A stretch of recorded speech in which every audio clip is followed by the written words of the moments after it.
Alright, now in this video in the series on numeracy, we're going to start off dealing with fractions. Now, a fraction is simply a number which is expressed as one number divided by another.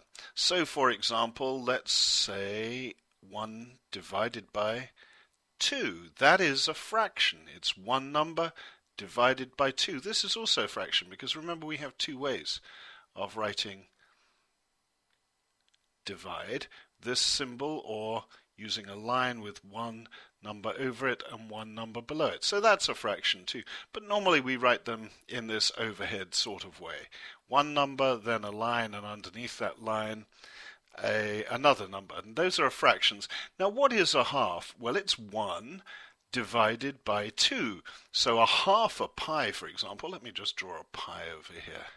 We'll suppose that this is a nice apple pie or something, and it's steaming and all the steam's coming off it because it's really tasty and it's nice and warm. So a half a pie is 1 pie, that's 1, divided into 2 bits, and we might have, for example, 1 pie divided into 4 bits. What would we then have? Well, we'd have this pie and it would be divided into 4 bits, so 1 bit of the pie would be like this, and that is what? It's a quarter of a pie. It's 1 pie divided by 4, a quarter, and we can have 1/8, which is 1 divided by an 8, and if that was 1/8 of a pie, it would be something like, again, my handwriting isn't very good, but it would be something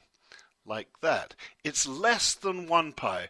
1 divided by any number greater than 1 is always less than 1, and the greater this number is here underneath the line that we divide into the 1, so the smaller the piece of pie, the fractional pie, would be. Okay, now let's suppose we had 2 pies and we wanted to divide them into 8 bits. That would be, each bit would then be 2/8 of 1 pie. Now, what do we have? We have 2 pies, that's here, and we want to divide those 2 pies into each bit. Well, that means that each pie has got to be divided into 4 bits. So it's 1, 2, 3, 4, and 5, 6, 7, 8. That's fine. So we've divided our 2 pies here, 1 pie over here, 1 pie over here, into a total of 8 bits. So 1/2/8 of the pie is one piece of that, is one of those 8 pieces, which is a bit like this. And what is that? Well, that's a quarter of 1 pie. It's a quarter of 1 pie. So 2 pies divided into 8 bits is the same as 1 pie divided into 4 bits. 2/8 divided by 8 is a quarter. And now remember, there's an easy way to do this. Let's write this a different way. We'll say 2 divided by 8 is equal to 1 divided by 4. At least that's the way it appears from this diagram. Now let's check whether that is true. So let's first of all multiply this side by 8. What do we get if we multiply 2 divided by 8 by 8? Well, we get 2. So we've got to do the same over here in order to maintain this equal sign. 1 divided by 4 multiplied by 8. Well, if we have 1 divided by 4 multiplied by 4, we have 1. But we want to multiply by 8, and there are 2 4s in 8. So we multiply that by 2. So what we have is 2 equal to 2. And that indeed is the case. So 2 divided by 8 is indeed, let's just put a little check mark there, 1, the same as 1 divided by 4, just in the manner that our diagrams suggested was the case. Okay, so let's just take a look at another fraction now. And let's suppose we have a fraction, what shall I write down here? 12 fourths. 12 divided by 4. Well, how many 4s go into 12? 12 divided by 4 is 3. 2 4s are 8. 8 plus another 4 is indeed equal to 12. So 12 divided by 4 is 3. Now again, remember, these are just ways of writing numbers, and specifically in this case, the number 3. Now, because of that equality sign, remember we can do, if we do the same to each side of the equals sign, then we maintain that equality. What we end up with on both sides of the equal sign, again, are the same number. So let's multiply 12 divided by 4 by 4. Now, 12 divided by 4 multiplied by 4 simply gives us 12. And then the equal sign, and we have to do, in order for that equal sign to remain, we have to do the same to this side, so we multiply this side by 4. 12 is equal to 3 times 4, 3 lots of 4.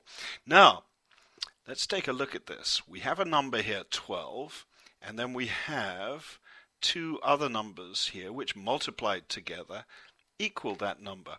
3 in this case, let's just think about the words that we use.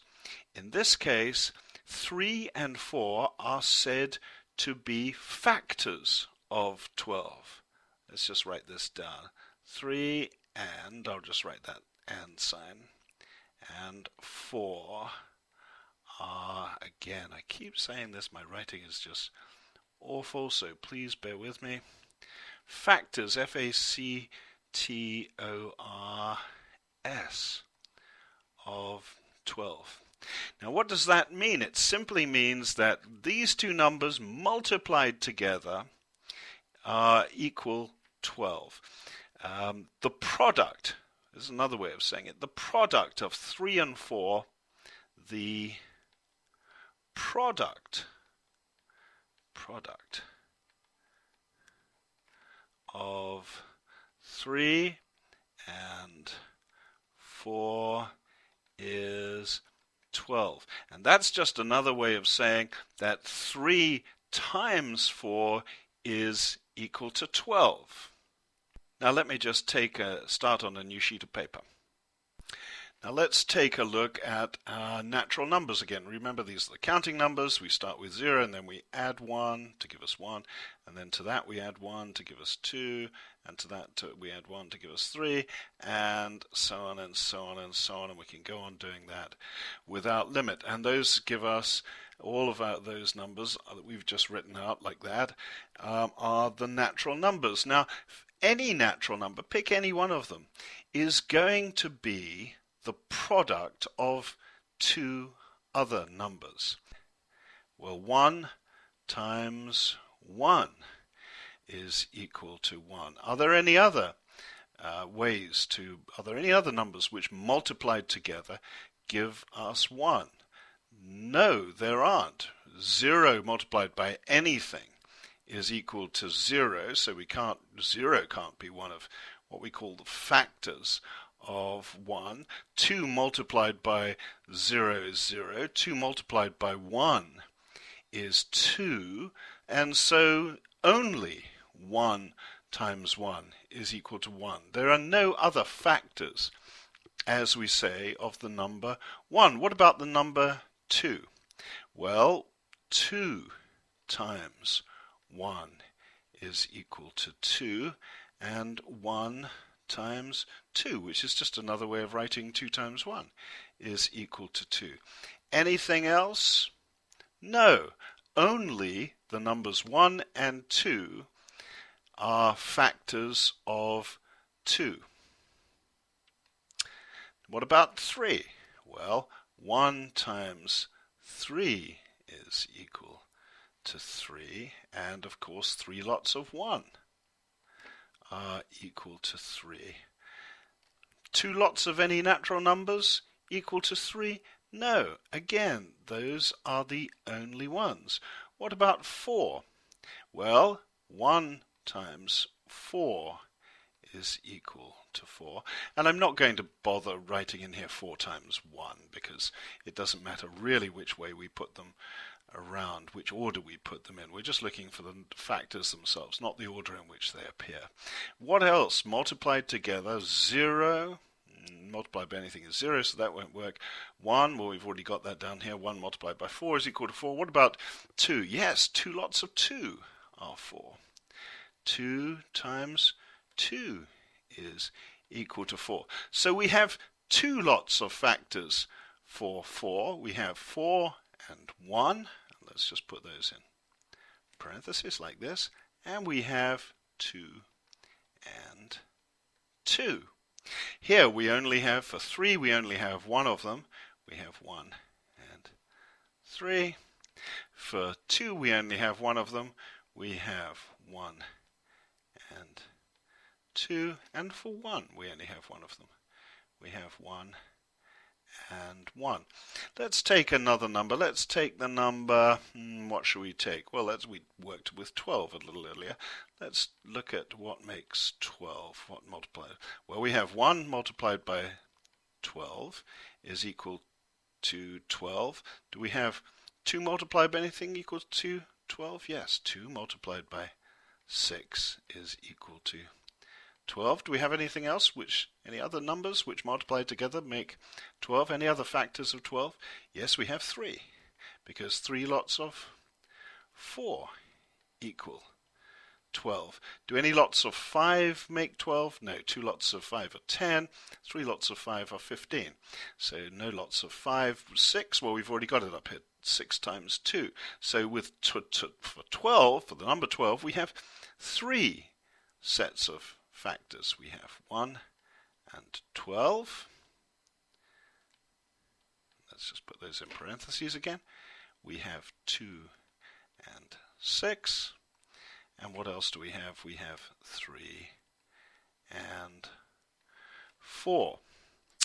Now, you'll notice that, again, some of these numbers, some of these natural numbers, 1, 2, 3, 4, 5, 6, 7, 8, blah, blah, blah, blah, blah, 12 and beyond, have several sets of factors, several sets of numbers which multiplied together make up the number, give the number in question, and some numbers, like 1, 2, and 3, have only one set, and that set is 1 and the number itself, 1 times the number itself.